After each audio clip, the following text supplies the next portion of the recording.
Hi, y'all. Welcome back to Shed Talk.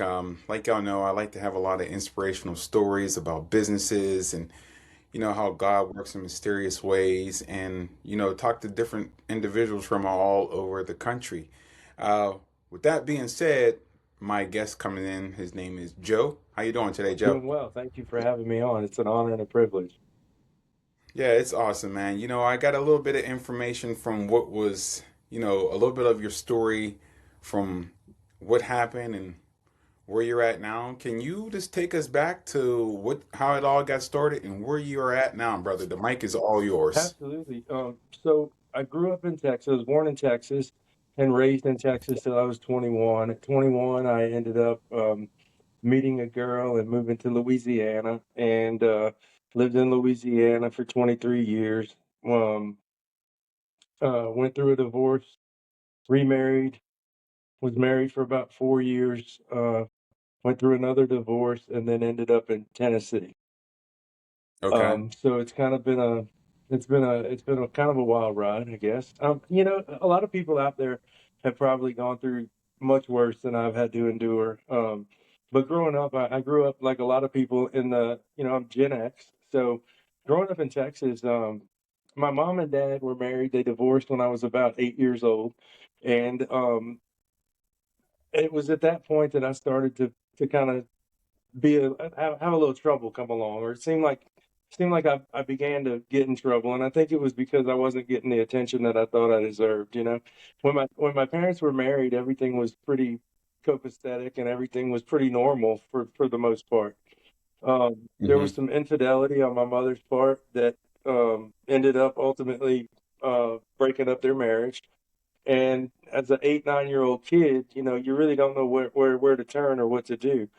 The one saving Right. grace that I always had in my life was my grandparents, my mother's parents. They were very active in our lives. We spent a lot of summers with them. So there to say that I lived in the dysfunction is very true, but I also had a very good picture of what love was supposed to be by the example that Hmm. my grandparents set, as well as them acting in my life or being in my life. So Right.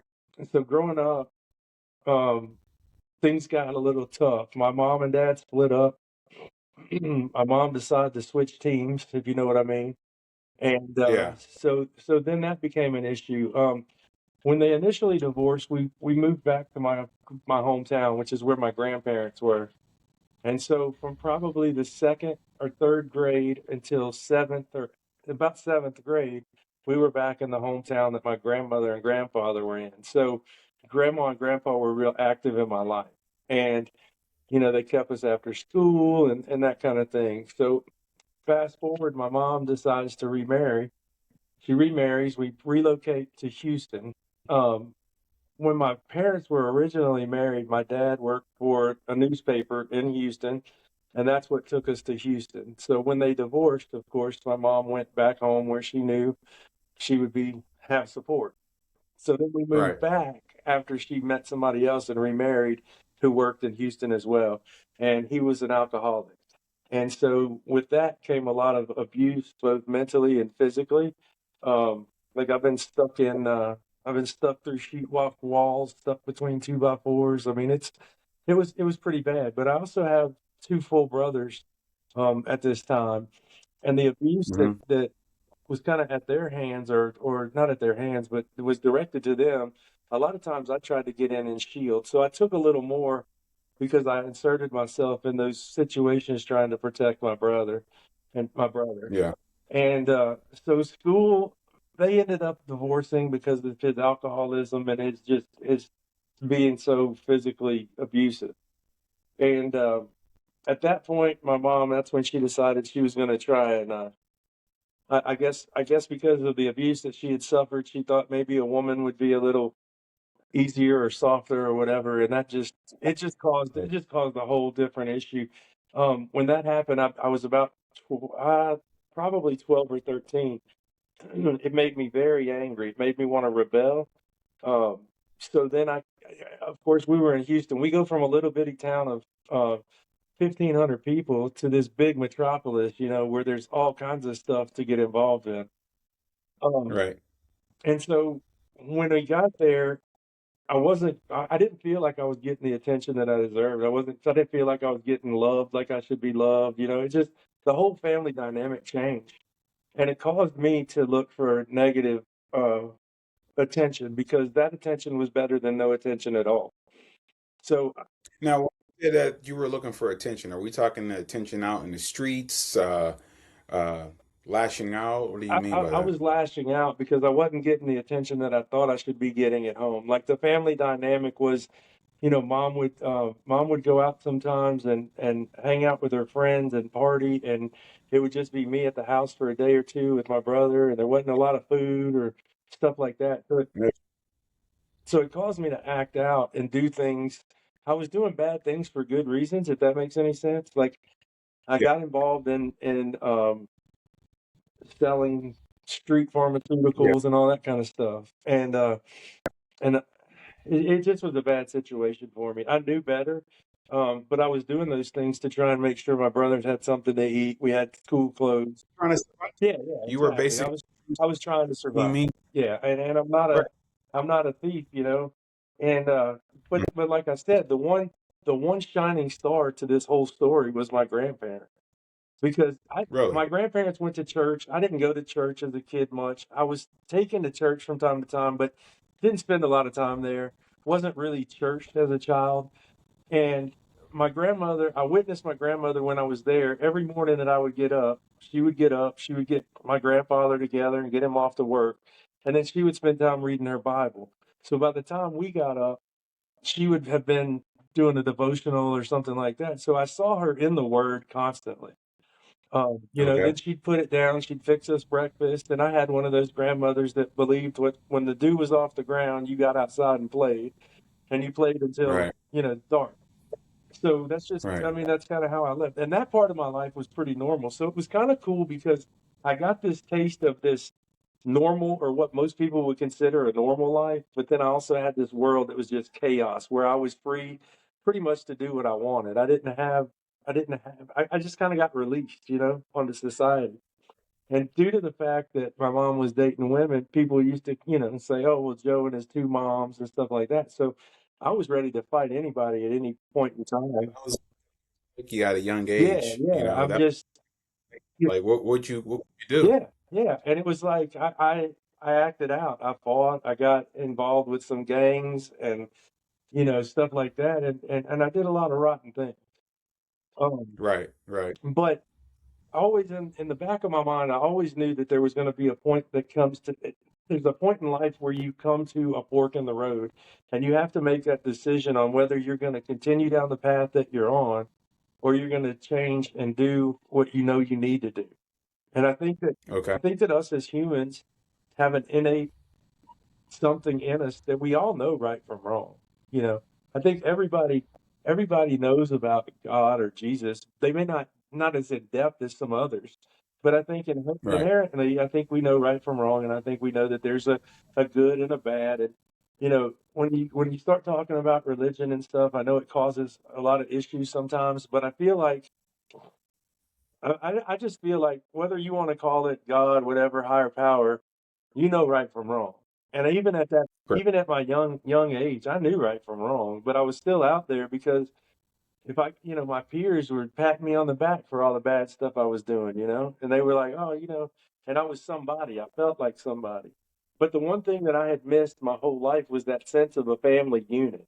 That's what I wanted Right. more than anything. I can remember being in high school in like 10th or 11th grade and thinking, man, I can't wait till I have a wife and I have a kid of my own because the things that have happened to me throughout my life, I don't ever want somebody else to have that happen to them. I want kids that I can love and fool and and spend time with and do these things with because it's just what I wanted. I always wanted that home family dynamic where people had Sunday dinner together and you saw your cousins and all. You know what I'm saying? Just that whole like just Huxtable vibe. They call that the white picket fence Yeah, setup. yeah. I mean, that's what I wanted, I hear you. and that's what I saw. And I think the reason that I wanted it was because I saw the love that my grandmother and grandfather had. And as I Okay. said, I saw my grandmother in the Word a lot. But I think the biggest thing for me was seeing my grandfather in action because my grandfather didn't cram Bible verses. He didn't say, "Oh, you need to be in church." What he did was he lived his life as a Christian example. He didn't have to say anything. And at that young age, I had no idea what I was witnessing. Right. I Right. just thought that was Papaw. Right. So he would do things like he would go load up his truck with rice and beans and potatoes and stuff like that. And he would take it to the people in the community that didn't have a whole lot, to make sure that they had food or something to eat. And in the meantime, we're with my mom struggling and Papa's doing all this wonderful stuff for other people, but we didn't dare tell him. We knew Right. we knew if we said something that it would be bad. There was a Yeah. time when I was I believe I was seventh grade. I was in seventh grade. We had moved back to Houston. I was going to be trying out for the football team, and I was super, super nervous because, like I said, the town that we were living in, there were only 1,500 people, and I was Right. scheduled to play like JV or varsity ball. I mean, at the time, I was 270 pounds and 6'3" in high school, and so Big boy. so I was scared, and Papa was like, "Look, look, cowboy." He said, "You just go down there and do your best, and it'll work out." And I did, and it worked out. But because of all the turmoil and stuff that I was dealing with at home, I wanted to be with Papa. I wanted to play ball with Papa. I knew that was my safe spot. That was the closest semblance of a normal family that I had. It just, it The just, structure. Structure. It was the yeah, structure that you were looking for, the structure there. You. absolutely, absolutely.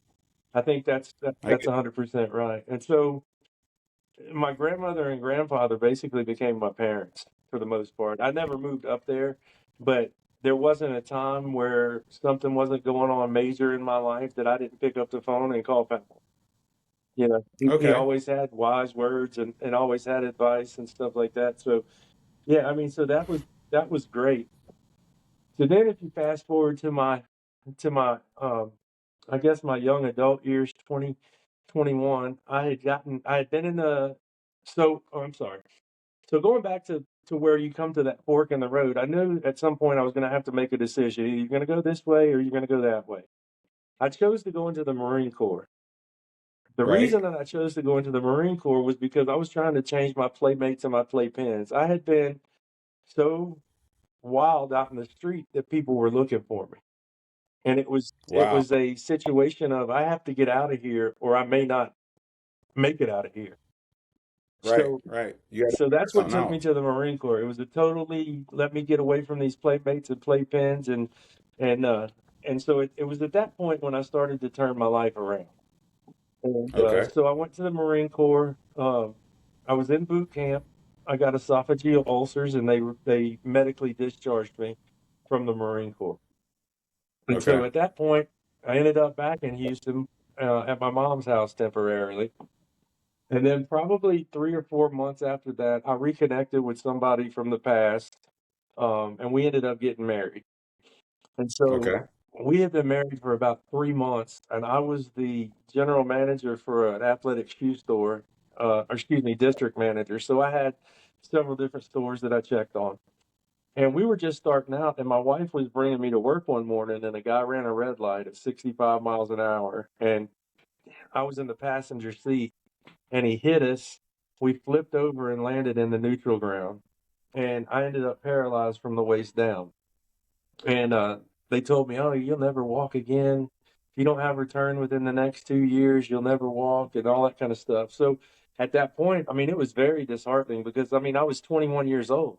You know, Now let me ask you this question real quick, Joe. Whenever that doctor told you that you'll never be able to walk again, what was going through your head? well, I Like, think that the major thing that I was thinking is, well, how am I going to live my life? How am I going to provide for my wife? How am I going to take care of my family? I was starting to build this. I was I was starting to build what I had wanted all my life. You know, I had gotten married. We had our little house. We were starting. You know what I mean? It was things were good, and it just became yeah, a situation of it wasn't for me. Why me? At that time, initially, it was, all right, I got to figure out how to live my life this way. And I had known some people that were paralyzed. in the past whose wives left them and stuff like that. My wife never left me. My wife ended up passing away on an operating table um, Wow. after 18 years.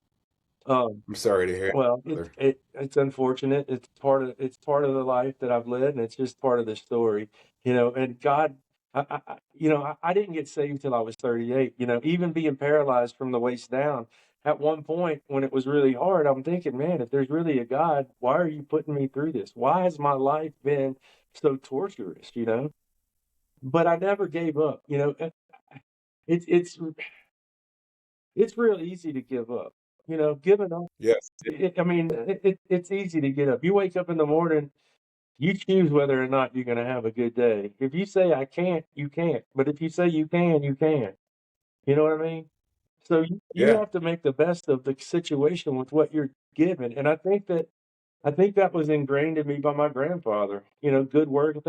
Good work ethic. He used to tell me all the time, anything worth having is worth working for it. If you're not willing to work for it, then you don't deserve it. And I guess Yeah. that was kind of the approach that I took. Okay. So at this point that you're like, I'm not giving up. I'm paralyzed from the waist down. So tell me how this evolved for you in your life. Well, at 30, so after the accident, we moved from Houston. We moved up to Mississippi. My mother-in-law was the vice president of nursing at a hospital up in Tupelo, Mississippi. So we transferred up there, or we moved up there, and I was in a hospital going through therapy and stuff, and I met an angel. And I'm sorry, but I'm gonna get choked up. It's all good, Um, brother. Take your time. there was a woman named Miss Billy who was a nurse at the hospital. And it was funny because I had actually met her and her son in a doctor's appointment prior to being in the hospital. But she worked on a unit that was a unit for people with disabilities or paraplegics and quadriplegics that had a setup to teach you how to live independently. And when I got to that hospital, man, I remember she came in one morning and she said, "Okay," she was all bright and cheery. "We're gonna get up and we're gonna do this and we're gonna do that." And I told her, I said, "I'm not doing a thing." And Right. she's like, "Oh, yes, you are." And she flung back those covers on me. And she really, I don't know why, but she really attached herself to me. It's like I became a special project for her. And her and Yeah. her husband and son lived in the same little town that I was living in. So here I am going through this surgery. I mean, going through all this stuff and learning how to, take care of myself from a chair. And that's the thing about it. A lot of people become very militant and very just, the world owes them something when they become paralyzed. Right. I never felt like that. I felt like I'm gonna live my life the best way I know how to live it. And yes, it may be different from able-bodied people, but I'm gonna make the best of it. So Billy Yes. Billy was instrumental, and then her husband and son stopped by the house one day and they picked me up and they're like, "We're going hunting." And I'm like, "Going hunting? How are we gonna hunt?" And they said, "Don't worry about it. You just come with me." So they had a power line. They had a ground blind set up on a power line. They had taken their four-wheeler and welded a piece of rebar to the shift to the foot shift so that I could switch the gears with my hands. And they said, Wow. "You're gonna roll up in that blind and you're gonna hunt from that blind." And so that started this journey for me. It was just kindness. And at that point, I still was mad at God. I still hadn't surrendered to him. I was still trying to just do my thing and run from God. Because like I said, at this point, if I'm like this, what is there really a God? Well, Right. let me tell you, there really is a God because it could have been a lot worse. I could have died. And that's the thing. One of the things that I've learned throughout the years is you have to be grateful for what you have and where you're at. Yeah, that's something that we lose and we get disconnected from that. We don't Absolutely. count. We're Absolutely. always counting the things that we don't got instead of the things that we do got at the present moment. Right. Right. And that's the thing. Like, I'm 51 years old. I'm not at the place in life that I thought I would be, as far as like career and that kind of thing. But you know what? Right. After 8 years, I'm walking. I'm married, I have a wonderful wife. Hold on. Hold Sorry. on. Let's go back again. So Hold on. You went real quick just now. Let's go back real quick, Joe. after 8 years of being unable to walk, you're able to walk now. Yeah, and so that was kind of a strange story. So I started having some feeling in my rear end, and I Okay. didn't tell anybody. And I had been to physical therapy for so long that I was no longer going to physical therapy.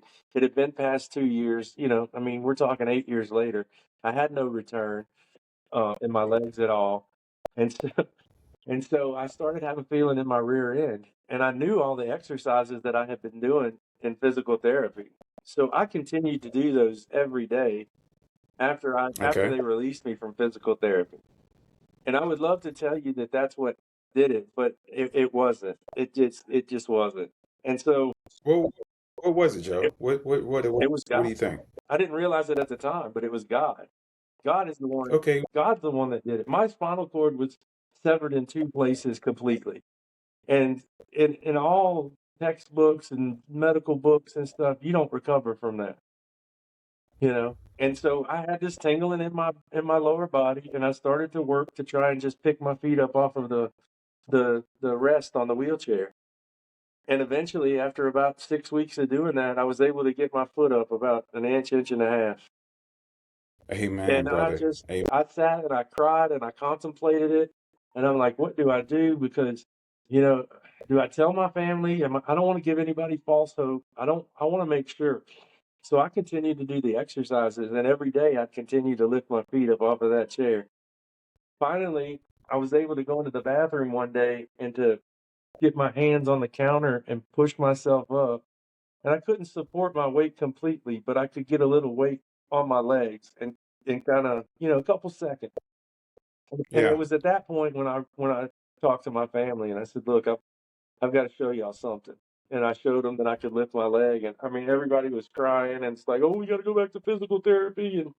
And so I did, Yeah. and I went back to physical therapy. And the first month in physical therapy, they got me up to where I was standing unassisted, or I was standing, but it was assisted. The second month, they had me walking on a treadmill. Um, and I mean, it was hard. I had to relearn all that stuff. And then the third month, I was walking completely unassisted like a normal person. I have no limp. I don't have any of that stuff. I do have a lot of back pain and stuff like that, but that's min. I mean, to live my life with back pain versus being able to walk or not walk. I mean, that was a pretty huge thing. I'll take that. You'll take what you can get, right? Absolutely, absolutely. Let's just keep moving forward. And so, Right. So so, that so that happened, and then I'm sorry. Go ahead. you got back to walking, and now once you got to walking, what did you go with your life after you started to have this recovery? And well, once I started walking, I changed careers. I went to a sales job, and up until that point, I really hadn't worked much, and so I had this big gap in my resume, and I took a job at a call center, believe it or not, selling the Total Gym for Chuck Norris and like the Wow. and like the Tony Little Gazelle. Like it's funny, That's awesome. yeah, my brother and sister, they tease me about it all the time. Sometimes they'll call me up and they go, "Hey, this is Tony Little, and I'm selling the Gazette." It's just an inside joke. But so I got Right. into Right. sales and I was doing that stuff, and I've always been into comedy and funny stuff, and I think that's always been one of my defense mechanisms is to be funny, and I think that I still continue to do that because I don't want people to ever feel like I felt. And if I can take them, Okay. if they're in a bad spot and I can make them laugh or take their mind off of something, even if it's 5 or 10 minutes, it's a win. You know. Right. So, I get so that makes yeah. So yeah, I mean, that's pretty much that. I mean, I was working so my first wife ended up passing away, and we had moved to Louisiana because at that point my wife's mother had transferred to Tulane Hospital in New Orleans. And we were living outside of New Orleans, and our lives were getting kind of crazy or whatever. And she passed away, and so I ended up dating another girl, and it ended up not being the greatest thing. But she had two amazing children: an older boy named Blake, and a daughter named Brittany. And I ended hmm up adopting them. And so amazing. so we I adopted them. Um, so like I'm still building that family. I still want I still want that life, you know? And Yeah. so I'm walking now and dating her. A friend of mine owned a nightclub in the town that we worked at. Believe it or not, I was a bouncer there for about 10 years. Uh, You were a bouncer yeah, there after after I was you were able. paralyzed. Yeah, after I was paralyzed. Yeah, After, after this dude got back up, he was like, "Let me go and be a right, bouncer." right. Well, I was pretty active. I mean, I was as a kid, I fought all the time because just being out there wilding out, you know. Um, Right. so fighting was kind of a thing, like, it didn't bother me, and I did some MMA training and stuff like that before it was as big as it is.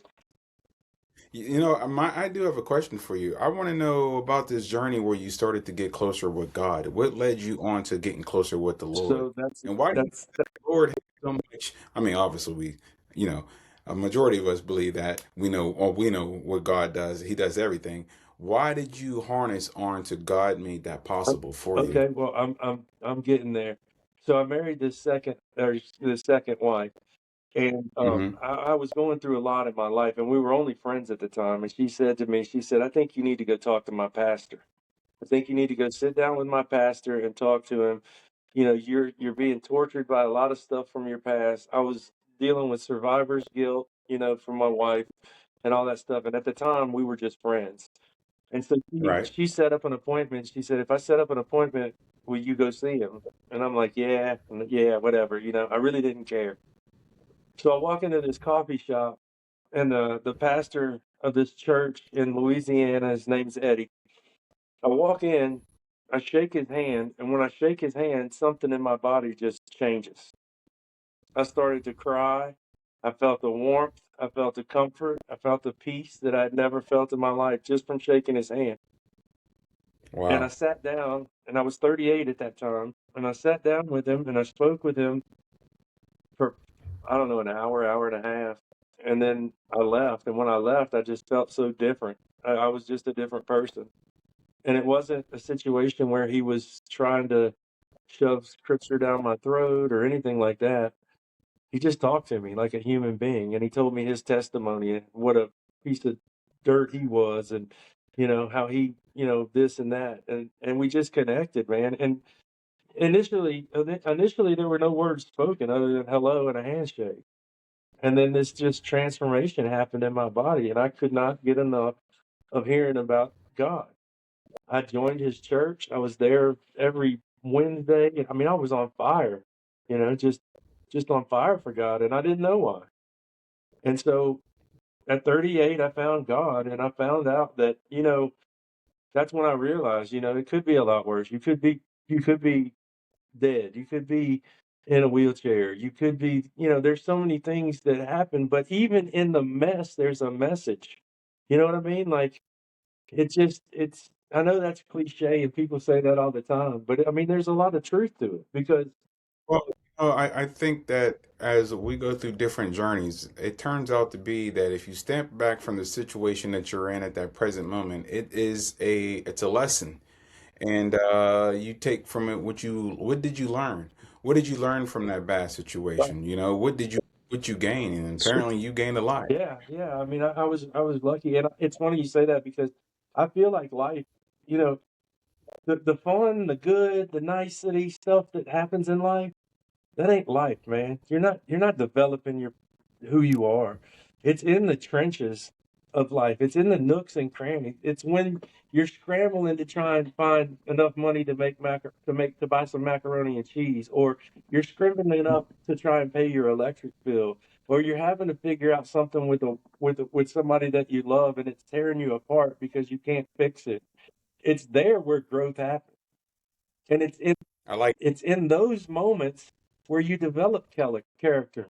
You develop person. You know what I'm saying? Like you go through life, and yes. every one of those little situations that happens, it's like a mechanic. You learn something from it. You find the right tool to fix it. You put that tool in your toolbox, and the next time that comes up, it's not as hard to deal with. So every situation, I welcome the turmoil of life. I No, because that's where I grow. That's where I become who I'm supposed to be. That's you yeah, know he breaks us down. Where he breaks us down and he builds us back up stronger. absolutely, absolutely. Yes. So I like yeah, that. so So what are you doing now with yourself? Where are you at this present at this moment? What you present got going? moment, on December the 3rd, I had double bypass surgery, heart surgery. Um, Okay. as far as the profession, I work in the home health industry. I work Okay. with people who have disabilities. I work with Okay. people who have autism. So for the last Hmm. year, I've worked with a guy who's 23 years old who has autism, that barely talked or did anything. Now he talks, he bathes himself, he does all this stuff on his own. So that's where I'm at. But for the next 3 months, probably another 2 months, I'll be out of work. So I'm just trying to get together and get myself back together. But Now let me ask you a question. As far as in, you did a little bit of comedy. What kind of stuff do you do with well, that? Like, I'm on TikTok. I have a puppet, Joe King. Um, and so I go in, I kind of roast people. I do some stand up stuff, but mostly it's just to get in there and have fun. I'll go in there and pick at somebody or, a friend or something like that, just to lighten the mood. And so that's kind of what I I like. do. Just kind of comic relief, nothing too intense. Hey Joe, this has been a very good conversation and very inspirational. I do have another question for you before I let you go. If there's anybody that is out there listening or watching this right now, if you can give them any type of advice in life, what would it be for you? Don't let your happenings control your happiness. And that was quoted. I heard that quote from Rev Run from Run DMC, and that has stuck with me since I was a kid. And I think that no matter how dark you are, or no, how dark of a place that you're in, there is a silver lining. There is something on the other side of it. Yeah, it may be torturous now, and it may be hell, but when you come out of it on the other side, you come out of it with tools that help you live life.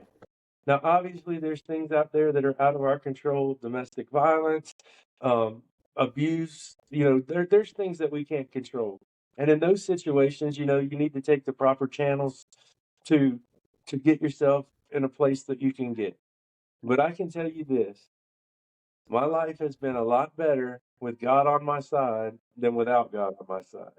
When I try to do Amen. things myself, and that's a thing that it's taken me a long time to get there, but I say it is what it is a lot because I can't control it. And I've learned that if you can't control the situation, there's no need in putting your energy there or wasting your just wasting your energy and your time trying to sort something out that you have no control over. When you learn that no matter what, and that's the thing I learned too, looking back, no matter what happened in my life, I made it through it. I'm still standing. And Literally, a lot of times there's no reason I should be. But the only reason right. is because of God. Like what I'm going through right now. Financially, I'm struggling a little bit, but you know what? It don't matter because what he's got planned for me is going to happen. No matter what I do, it's not going to change the outcome or the trajectory of where my life is supposed to be. So I have to 100% submit, surrender, and let him have it. And it's crazy because my wife will go, "Babe, are you not worried?" Well, yeah, I'm worried. I'm human, but I'm not worried to the point that I don't know that something good's gonna come on the other side. There's been so many times that I've been down and out. I pulled up to a bar one time because a drunk called me and said, "Hey man, I need you to come talk to me. I'm having a rough time." I barely had enough gas money to get to the bar. I get to the bar, I step out of the car and find $100 bill laying on the ground. Tell me how that happens. You know what I'm saying? It ain't me. Yeah, It's God. yeah. God saying, "Hey, you're doing what I'm asking you to do, and I'm taking care of you." And if you read the Bible and you look at the Bible, it talks about provision more than anything else in the Bible. It talks about him being provision. So That's it. We need to start leaning more into the Lord. absolutely, absolutely, and And it's with all our situations, our worries, all the things that we're dealing with financially, uh, physically, emotionally, we lean into Him and He takes care of he us. does. He does. And that's Appreciate the that, other Joe. thing. I think a lot of people their concept, and this is just me, and I'm going to say this, and I'm not trying to start any arguments or any debates, but I feel like if God is a father, take yourself as a father. If you have children, are you going to do anything to hurt your children? You're absolutely Right. not. You're not. Right. But what God does do is He allows us free will. So if we make a stupid decision, guess what? There's a stupid consequence, and you have to go through it. But still, even in that consequence, God is teaching you, lean on me, have faith in me, trust in me. I am the way, the light, and the truth. That is awesome, You brother. know, Hey, Joe, we can go on and on for for hours, sure. but before I let you go, if people would like to see some of the stuff that you do, what's a good way that they can find you on social media? Currently, I'm only on TikTok, and and Okay, I'm currently and I'm Joe underscore King. And Joe underscore yeah, King. Joe Okay. underscore King. And just so y'all know, Joe is not my real name; it's a stage name. I chose to use it here because I thought if anybody saw it here, they might recognize me that way. And any personal, any people that know me personally are going to absolutely know who I'm talking about. Awesome. So, Awesome. I'll do also at the bottom of this interview, everybody that's listening and watching it, I'll have a link down there that you'll be able to go to his TikTok and check out some of his what's that called? A well, tranquilus? What do they they call call me a those? it's not really ventriloquism because I'm off camera talking. I'm Oh, moving okay. my lips, but All right. Yeah. but yeah, so, Everybody will be yeah. everybody will be able to go ahead and check out Joe King's stuff that he got going on and connect with him. And if you have any questions or somebody to talk to, he's definitely Oh, somebody that is absolutely. open. My inbox is open. DM me if you need to talk. Oh, I'm willing to talk. awesome. Awesome. Also, shameless plug. This Friday, 7 o'clock Central Time, I'm gonna be doing a live. It's gonna be like the first official live. I bounce around in boxes and stuff, and I do a little bit of daytime live from now. But that's gonna be like the first big hoorah, I guess. All So, right. What's the date? What's the it's gonna date? be Because January the January 23rd. 6. Okay, cool. Everybody, you're hearing right now, he's telling you a good way to go and see him live and check out some of the good stuff that he has going on. Hey, thanks everybody for listening in. Joe, thank you for taking his time to be a part of the Shed Talk, man. I love hearing your story. It's always great to have somebody on here that has a fantastic story and a great journey. Thanks for your time today, man.